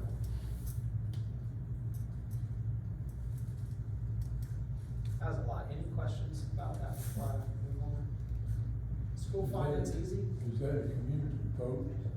That is a community vote, just like a bond election for facilities, a BATRE for Golden Pennies also requires a community vote. Yes, sir. And what does it cost the community?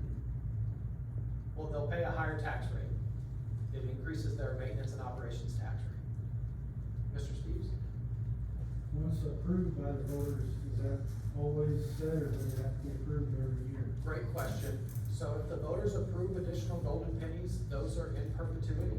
So, like we mentioned, when they changed the funding system a couple years ago, because the ISD had already had a certain number of approved Golden Pennies, we could maintain that number. But adding any more requires voter approval. Once the voters approve it, then you're able to maintain it.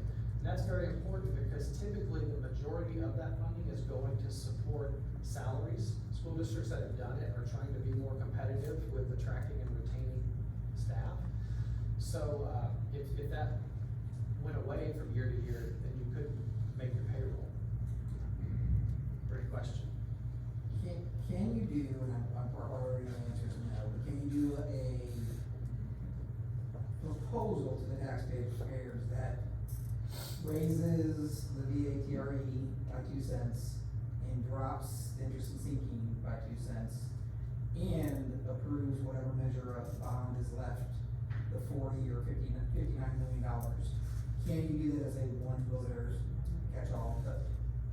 Where it basically, which would be a zero-sum game, would be a zero effect to the voters. I don't think you can, I was just, want to make sure I do it properly. You're sort of taking us to what's going to be part of our activity, or at least we're gonna talk about what we're gonna do in the next meeting. We can't do it in a one proposition, you vote for this, you do this, this, and this. You could have each of those things on the ballot at the same time, and should they be approved, it results in that net effect. Yes, Okay. and so the challenge If there. A happens, then B happens. Yes. Yeah. Wait, hold on a second. When you say if A happens and B No. happens, so No. A could happen, B could be voted no, C could be voted no. It's still no. Right, they not right here. Exactly, so you can shoot yourself in the foot. Right.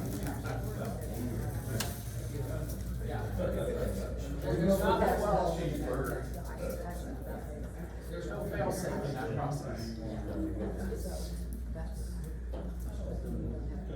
So, given the time, what I'm gonna ask you to do, I'm gonna walk you through what we're gonna throw out as just three sort of, here's one idea that we've heard, that we've been listening on one side of the spectrum, here's one idea here, and here's one idea here.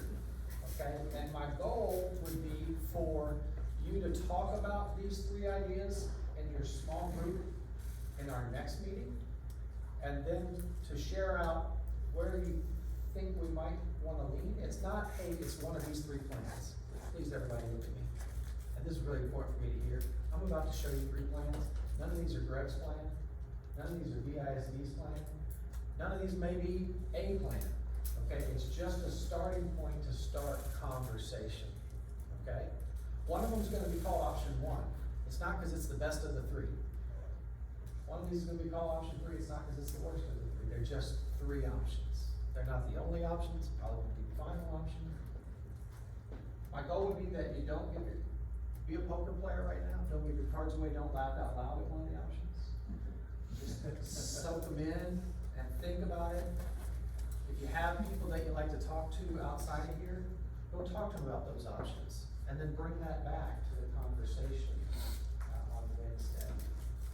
With all that said, and I had said I was gonna create funny names instead of 1, 2, and 3, or A, B, and C. Perhaps I'll have that next week. We will review three initial options. Were those final options, Adam? No. Initial options. Three initial options based on community feedback that we've heard, prioritized needs, tax impact, bonding capacity, and federal funding assistance.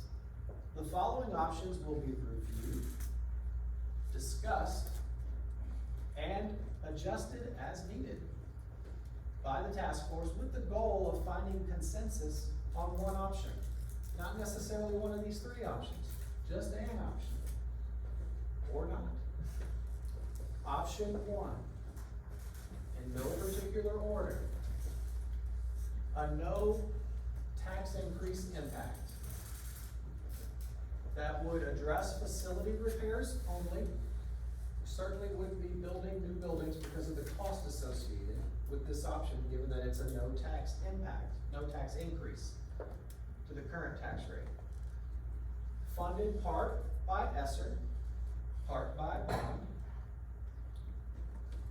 and a VATRE of whatever, if any, capacity remained after the bond amount. So we looked at various capacities. We looked at capacity at our current tax rate on the INS side. We looked at capacities below that.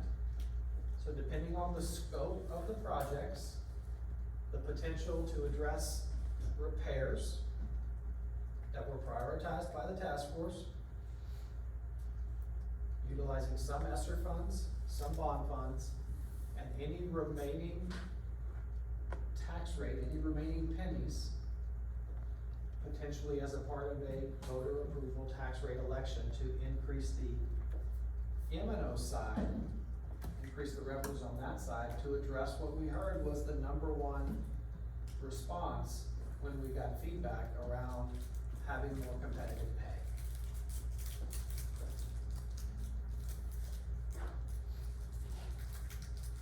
Option two.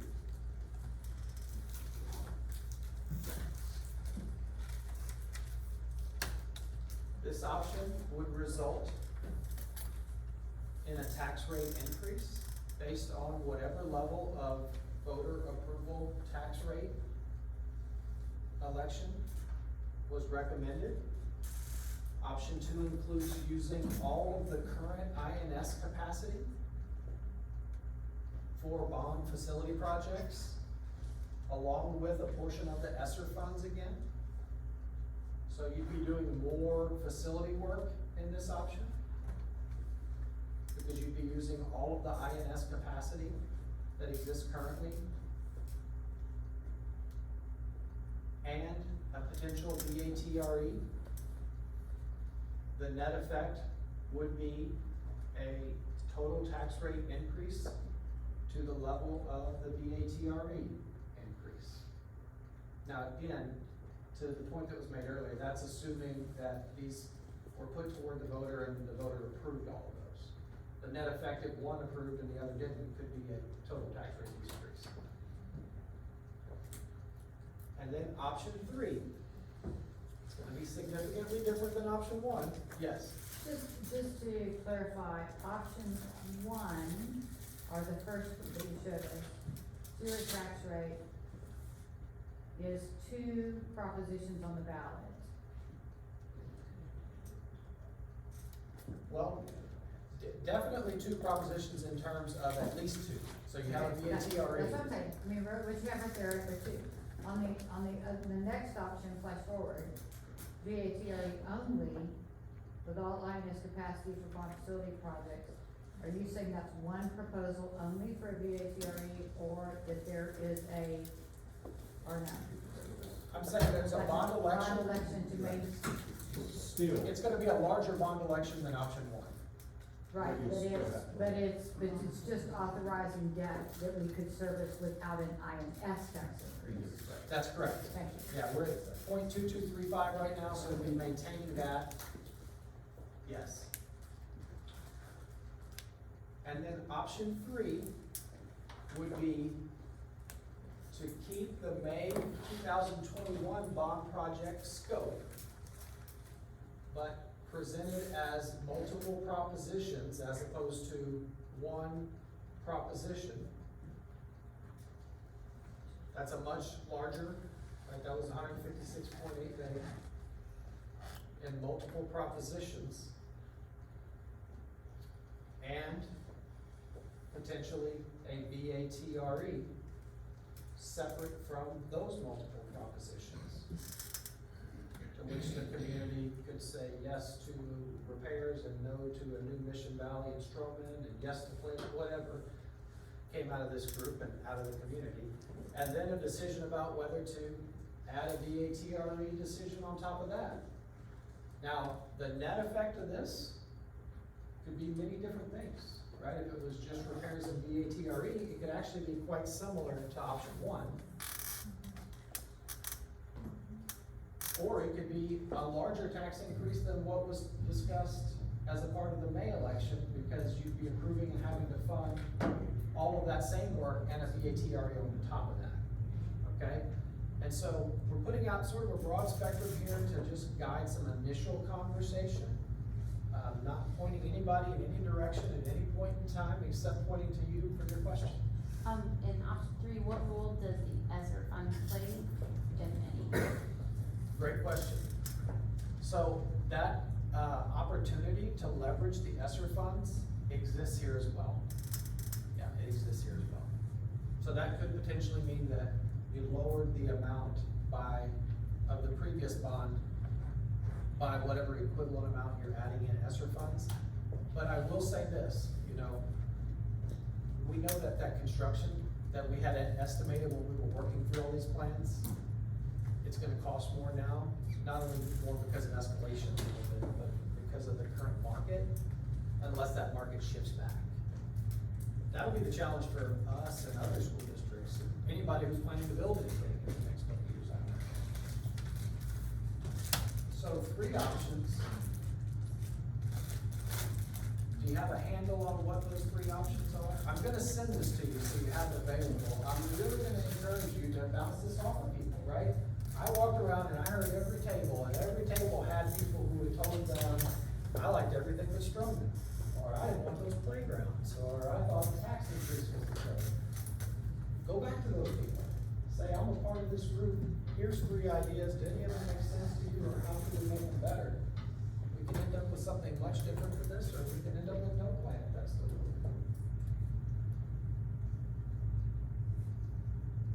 I do not promise to get you out early every time. But we are 5 minutes early now. This is just a recap of those options. It's got the same information on one page. As a reminder, we're gonna meet on Wednesday. We're gonna meet Monday and Wednesday potentially of next week.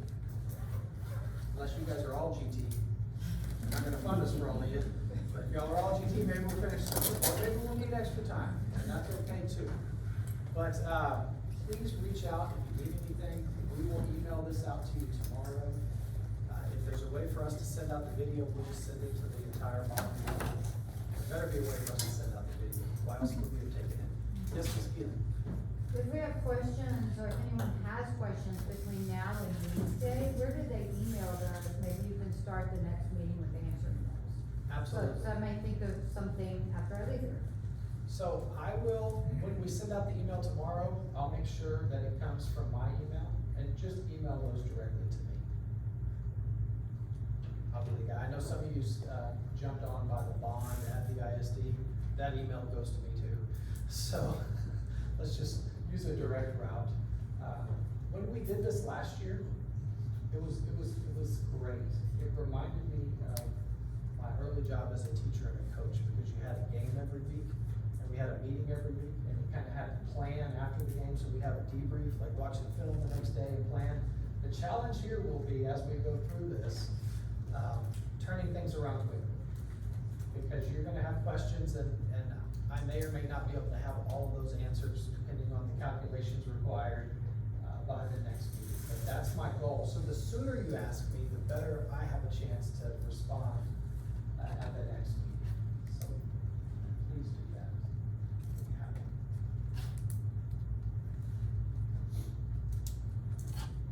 So we don't get out here early. Let me be that guy. Is there any way you could do a quick recap of the high points at the end? I would like for us all to walk out of here, at least with some common understanding on some parts. Number one, the fund. The fact that regardless of our evaluations, we're gonna get our weighted daily average, and that's it. It just depends on, yeah. Foundation The school foundation. program. Excuse me, foundation school program. And that, if our evaluations go up, that just means we as a community are gonna fund that amount more, but that amount is not going up, That is correct. okay? I'll throw another one out there. We haven't gotten any ESSER money yet. We're not gonna get any ESSER one money. We're gonna get ESSER two money, but it's gonna be a reduced amount. We won't know that amount until September when the state tells us what it is. ESSER three, we have another committee working on that. You're all welcome to join that meeting tomorrow night at 5:30 if you wanna, for you bowlers out there, get a turkey in the next 3 days. We'll be having that. And so that's a whole process that then has to go at a board meeting and public notice and all of those types of things. And that's not going to say, okay, here's where every dollar over 40 million is assigned within a week. It's gonna provide some broad overarching categories for allowable spending. We will continue conversation on that relating potentially to air quality, what that looks like. That was another one, thank you. Tax compression set by the state. Yep, school board administration has no control over tax compression. And an additional golden penny is equal to $1.65 million. Yes. What is a regular penny now? In INS, what does 1 penny generate? Golden pennies are on M&S. I know that, but I'm just, for reference, because when you look at your tax rate, all you care about is that penny. You don't care if it's gold, copper, or anything else where you're paying taxes. Right? You see what I'm saying? If 1 cent on the bond side would yield, I feel like. No, I all get sorts of where trouble. you're going. I think that there's different yields for golden pennies and there's different, so, I mean. I realize that, but a while ago, the numbers that we looked at, the golden penny, we said would yield about $1.65 million.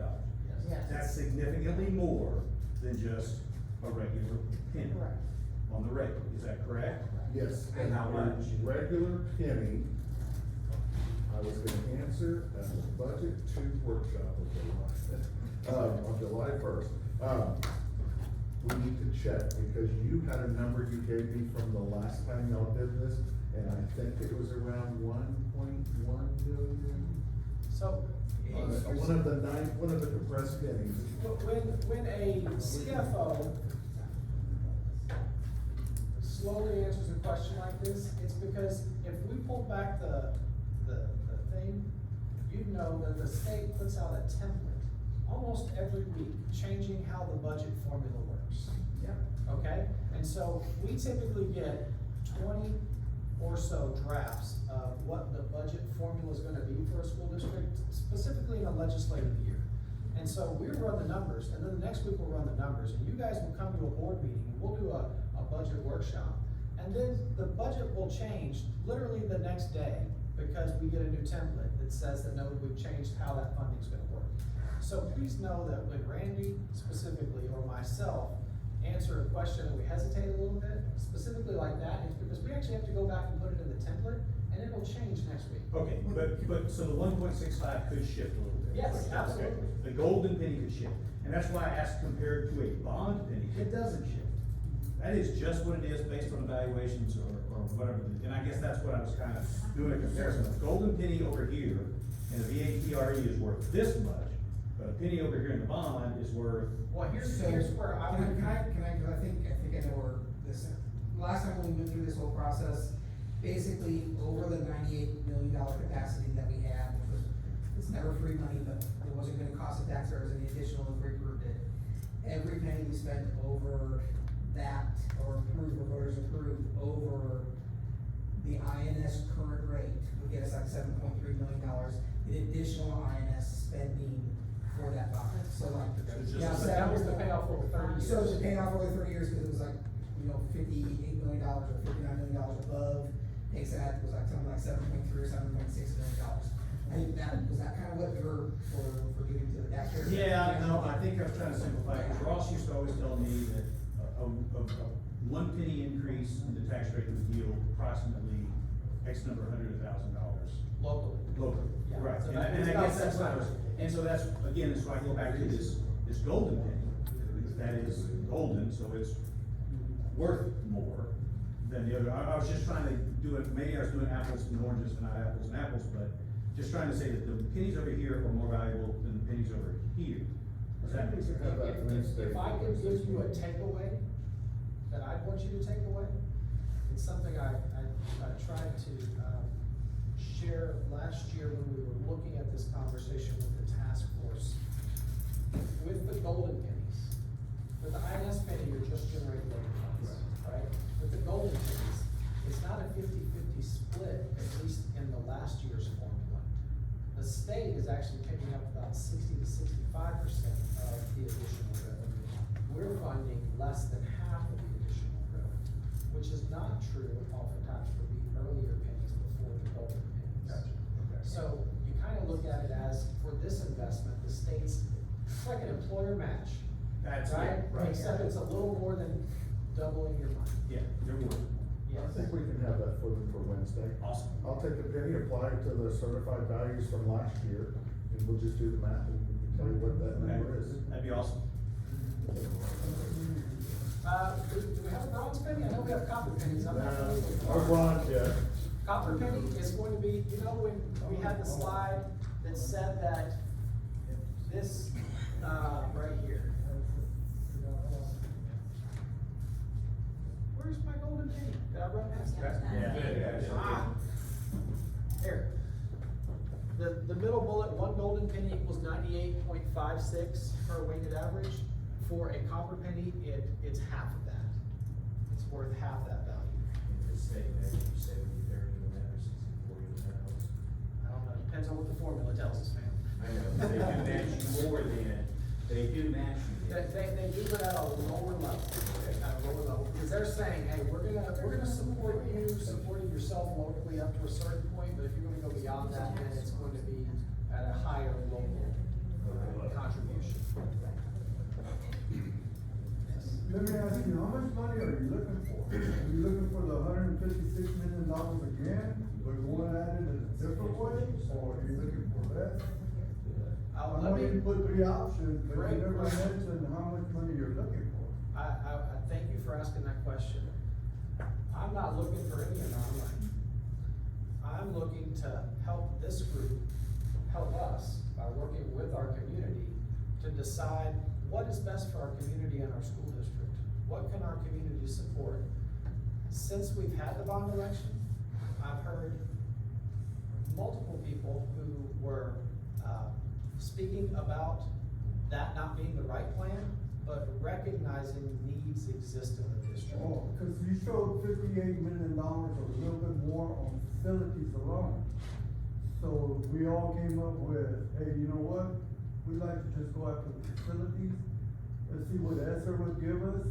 Let's, present that to the community saying, hey, this is how much money that we know that we can get from ESSER, golden, or not the golden pennies and things, and this is what we can get. If it'd be $5 million and so forth, it's, just to fix the facilities for us to move on, because, interest rates probably going up, and so forth on, and then, so that it would be maybe $60 million that we may come up with. Would you be satisfied with that? I wanna make sure, my goal is to provide you with information, it's not for you to satisfy me. Well, no, well, I just see a lot of money, and you're steering the ship, so I'm just asking you the question, so I can have a better idea the next time I come in. What is it that you're, I mean, the last time y'all came up with $156 million, so I guess pretty much that's what you were asking for, or somebody was asking for. I wanna ask Bethany's behind you and has something to add. Sure, I'll answer that. I served on the first bond planning committee, and the committee came up with that amount. It was by no means the school district itself, and so here in this room, we're gonna be the ones that determine what that amount is, and ultimately what we're gonna be working for, and how we're gonna be splitting that amongst the different tax rates. So ultimately, that's between, I guess, you, me, and everyone else in this room here. And so my goal is when we come back on Wednesday, for this group to have a robust conversation around those three options and what makes sense, and see if it makes sense to all of you, and this group, and this group, and this group to have the same conversation, and then to share and say, hey, does what makes sense over here make sense over here? Or where do we need to find consensus around what you're thinking? And before you come back on Wednesday, my hope is that you will have talked about a few of these options with your community members that you know, and say, hey, what would you support? What makes sense to what did you get behind? Well, the community would say, no tax. So it's really looking at what money can we generate or get from ESSER or from whatever the school may have. I mean, what y'all generate and what y'all work off of. And how much would that be? And that's what they wanna know. So how much money is it before I even get taxed? How much money is there that the task force is gonna come up with? And that's what we'll be working on together, starting on Wednesday. You can give us a comprehensive list of all the facilities. I will send you a link, that's on our website right now with all that information. No. I'll bring you a copy. I've got two of them.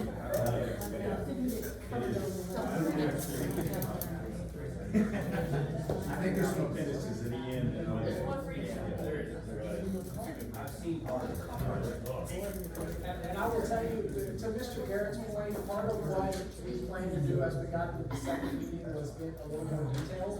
We had this broad information today, but we have worked on updating expected costs per campus, you know, for the types of repairs that were associated with the last bond, what those updated expected costs would be.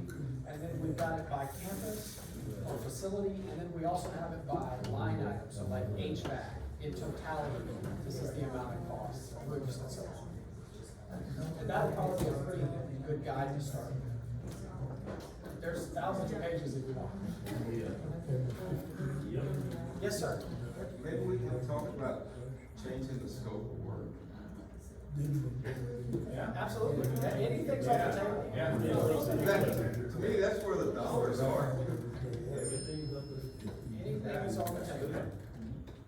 Hey, one last question. What are the chances that we can do these meetings across the campuses in the district, since it's the same? I will tell you that I told, I don't know if it was Mercedes or Ashley today, that I wished I had scheduled these meetings to be at campuses. And so we can easily move them if this group is amenable to meeting at various places over the next few weeks. I mean, we don't need much to operate. Who's in favor of that? No, I would just suggest that if you wish to do that, I would do it with the community meetings instead of the task force meetings, and hoping to bring the broader community in to, because there are 18 community members in this room. I agree, but I also think that part of this task force's job is to speak to people in the community, and I think it helps if we've been in that building, we say, oh, let me show you, rather than people just show up here. I mean, I find benefit, I understand if you don't, but I find benefit in. I'm not saying I don't find benefit, Okay. I'm just saying, if you want to have as many people as possible. I think we should do community meetings in there as well. Well, Not big Yes. enough. as somebody who works on campus, the only real hurdle you're going to get through is right now, all of the maintenance and janitorial custodial staff are working on redoing all of the floors and all of the classrooms, all of the. I'm not so sure that wouldn't be a bad thing to see. True, As long as it's. but it would have the, Yeah, I duly noted, I think with meetings, if it could be scheduled.